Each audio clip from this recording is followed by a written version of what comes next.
Hey there, today I'll be showing you how to set up and enable standby mode on iPhone iOS 17. And here is how. Make sure you are on iOS 17 or higher if you haven't updated to the latest iOS because this is a new feature of iOS 17. And after that, proceed to the Settings app, which is represented by the gear symbol. From there, scroll down until you find the Standby section.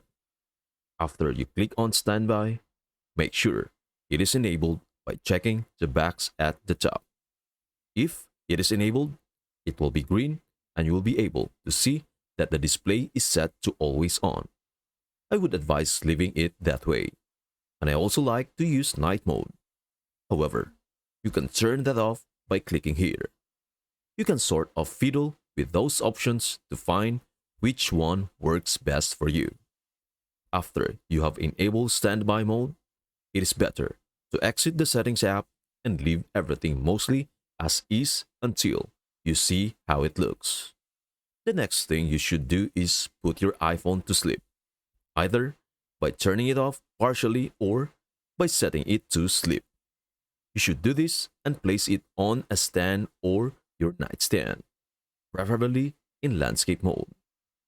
There is a problem whereby if you swipe down to bring up your iPhone's control center, you will see the landscape lock there.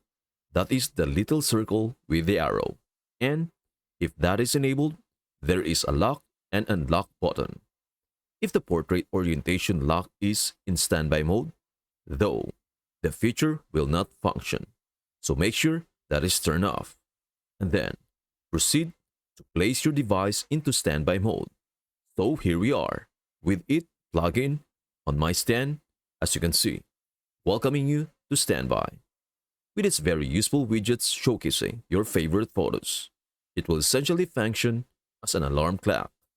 All you have to do now is tap the blue continue button. And as you can see, the primary features here will be a calendar on the right and an analog clock on the left. Now, we could swipe to the right to unlock and view photos, or we could swipe to the left here. Alternatively, we could just hold down on something and enter our passcode to edit and rearrange all of these widgets that will be in standby mode. Therefore, if you'd rather have the weather than the calendar, you can have both.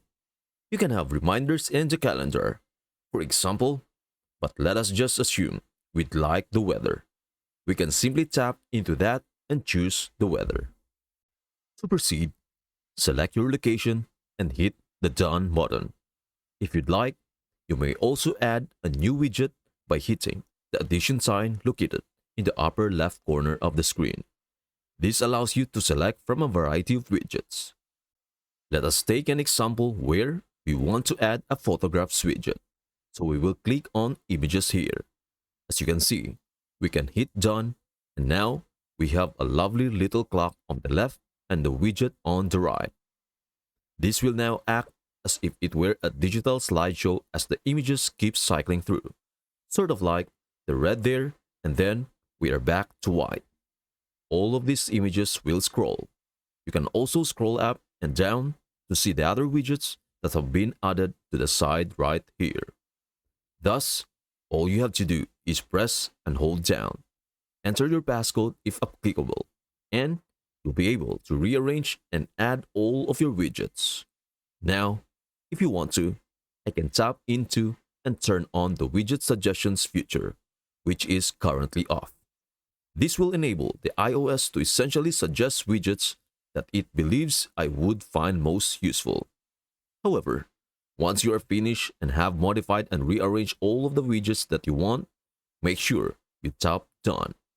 Now, to delete anything you have added, simply go to this page, tap the minus symbol, and it will say Remove Reminders Widgets. I will answer, yes, I want to remove that, and then tap Done. And as you can see, the Reminders widget has been deleted. However, here is how to configure and utilize iOS 17's new standby mode on an iPhone.